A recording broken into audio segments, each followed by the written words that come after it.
Lectura del Santo Evangelio según San Lucas. En aquel tiempo Jesús se hizo acompañar de Pedro, Santiago y Juan, y subió a un monte para hacer oración. Mientras oraba, su rostro cambió de aspecto y sus vestiduras se hicieron blancas y relampagueantes. De pronto aparecieron conversando con él dos personajes rodeados de esplendor. Eran Moisés y Elías, y hablaban de la muerte que le esperaba en Jerusalén. Pedro y sus compañeros estaban rendidos de sueño, pero despertándose vieron la gloria de Jesús y de los que estaban con él. Cuando estos se retiraban, Pedro le dijo a Jesús: Maestro, sería bueno que nos quedáramos aquí y que hiciéramos 3 chozas, una para ti, una para Moisés y otra para Elías, sin saber lo que decían. No había terminado de hablar cuando se formó una nube que los cubrió, y ellos, al verse envueltos por la nube, se llenaron de miedo. De la nube salió una voz que decía: Este es mi Hijo, mi escogido, escúchenlo. Cuando cesó la voz, se quedó Jesús solo. Los discípulos guardaron silencio y por entonces no dijeron a nadie nada de lo que habían visto. Palabra del Señor. Este es mi Hijo, mi escogido, escúchenlo. La transfiguración, una experiencia intensa de Dios. Las lecturas de este segundo domingo de Cuaresma están enmarcadas en unos simbolismos que son propios de unos tiempos lejanos, donde lo religioso, lo legendario, lo mítico y lo real se dan cita en la búsqueda constante por el sentido de la vida, por el futuro y por aquellos aspectos que nos trascienden, que van más allá de lo que cada día sentimos y vivimos. Pero no son solamente simbolismos, es una realidad que ha sido manifestada, es una epifanía, una revelación de Dios en su Hijo Jesús, y donde aparecen 2 figuras importantes para la tradición judía y además para la tradición judio-cristiana: Moisés y Elías. Moisés, que representa la ley, y Elías, los profetas. Son 2 pilares fundamentales no solo de la religión, sino de la cultura judeo-cristiana y evidentemente del judaísmo. Pero esto nos conduce a recordar lo que nos dice la primera lectura de este domingo, tomada de Génesis 15, 5 al 12 y 17 al 18. Se contempla la respuesta de fidelidad rectilínea que ha mantenido Abraham desde su salida de Ur de los Caldeos, en la actual Irak. Se halla ya fuera de su tierra y continúa atento y confiado a las indicaciones que le llegan del Señor. No han sido en modo alguno insignificantes las dificultades que ha tenido en su caminar. Ahora le propone el Señor que continúe saliendo de sí mismo y que lance la mirada a las maravillas de la creación, donde se hace visible el infinito poder de Dios. La imagen de las incontables estrellas le servirán para calcular la ilimitada e inexplicable descendencia que de él se repartirá por el mundo mientras éste exista. En verdad que el patriarca fiel se atreve a pedir un signo divino de tal promesa. Lo recibe ciertamente en la profundidad de un sueño y durante la oscuridad de la noche.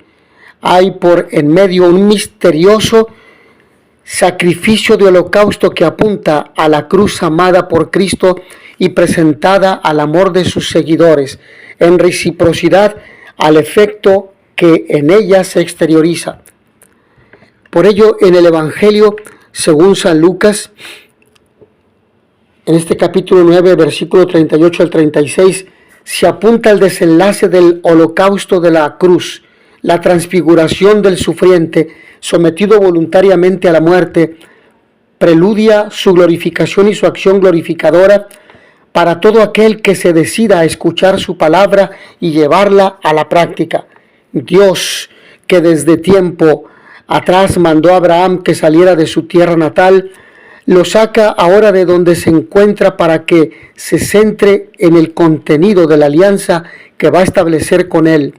Se dan dos partes en diálogo de compromiso y una cláusula o disposición central que compromete a uno y otro compromisario. Dios se adelanta a presentar una promesa en firme. La descendencia de Abraham será inabarcable por lo numerosa, expansiva y duradera. El destinatario de la promesa rubricó el pacto por medio de su fe, que es un humilde asentimiento y a la vez reconocimiento de la sabiduría y omnipotencia divina, pero suplicó un signo orientado a descubrir que el acuerdo apalabrado se iba a cumplir. Dios le indicó como señal la ofrenda de un sacrificio de holocausto. Anunciará este detalle el poder transformador que tendrá el holocausto verdadero de Cristo en la cruz. Lo irá entreviendo por el paso de tiempo el patriarca del Antiguo Testamento. La descendencia de Abraham poblará la tierra entera, como aclarará San Pedro en el Nuevo Testamento.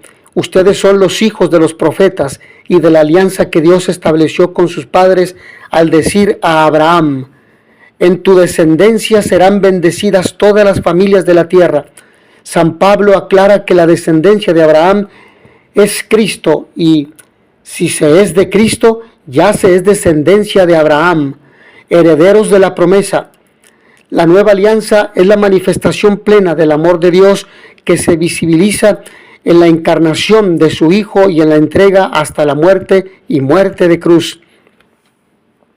El anuncio de su pasión y muerte desconcertó a los apóstoles y lo manifestó con fuerza Pedro, quien recibió una reprimenda de parte de Jesús.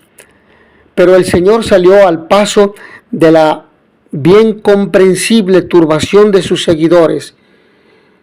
Su inseparable unión con Cristo se manifestó en su naturaleza humana ante tres apóstoles elegidos, a saber, Pedro, Santiago y Juan. En el clima de oración en que se encontraba Jesús se obró una transfiguración que dejó entrever a sus discípulos una cierta exteriorización del designio salvífico de la Trinidad en beneficio de los hombres.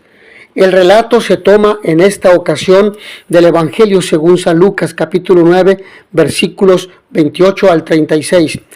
Cambió el rostro humano de Jesús, resplandecieron sus vestidos, se manifestó el anuncio de la redención hecho en la ley antigua y los profetas, representados en el Monte Santo por Moisés y Elías, que hablaban de la consumación que tendría lugar en Jerusalén. De algún modo se hizo presente en la transfiguración de Cristo la gloria que esperaba a sus seguidores, pero que Pedro no se atrevió a pensar que pudiera ser para los unidos a Cristo. La manifestación de Dios o su teofanía, me corrijo, hace un momento dije epifanía, es teofanía, es una teofanía, es una manifestación de Dios, se revela. Quedó bien patente que se realizaba de cara a los tres y a la generalidad de los redimidos, para robustecer su fe en Cristo, sin duda, pero también y muy principalmente para revelar que su palabra ha de constituir alimento permanente. Tal llegó a sus oídos la voz del Padre: este es mi Hijo, el elegido, escúchenlo. El mensaje proviene de Dios y Jesús mismo hace suyo el encargo divino. El camino de la cruz está abierto a la glorificación de todos los que se abren a la salvación. En adelante, la vía destapada por Cristo, por la que estamos invitados a transitar todos los hombres, es camino de transformación, en definitiva, de gloria en gloria, hasta llegar a su plenitud, lo que nos dice San Pablo en la segunda carta a los Corintios, capítulo 3, versículo 18. Se nos invita a vivir transformando la propia vida y ajustándola con su meta por la acción del Espíritu de Dios. Aunque tantos panoramas por los que atraviesa la peregrinación de la vida traten de acapararnos con toda libertad y decisión, hemos de considerar el verdadero fin hacia el cual acompaña siempre el Señor. Con su luz ofrece en cada etapa su alivio que estimula a seguir. Nos recuerda el Salmo 26, responsorial, que no se ha de temer en mientras caminamos, porque la defensa de nuestra vida es Dios. ¿Por qué temer? que nos susurra el corazón: busquen siempre mi rostro, y así su esperanza de gozar de la dicha, de la gloria, no quedará defraudada. A la luz de lo expuesto podemos formularnos unas preguntas. En el tiempo en que nos toca vivir, ¿continúan las llamadas de Dios a salir de nuestros planes? Pregunta: ¿es la luz del Evangelio un faro para seguir en nuestra peregrinación terrena? ¿Las dificultades en el camino nos animan a continuar la lucha? ¿Consideramos las maravillas de la creación como señales indicadoras? Concluyamos con esta exégesis bíblica en torno al Evangelio. La transfiguración desde su oración. ¿A dónde nos lleva el Evangelio de hoy? Si seguimos el texto en sus inicios, subió al monte a orar.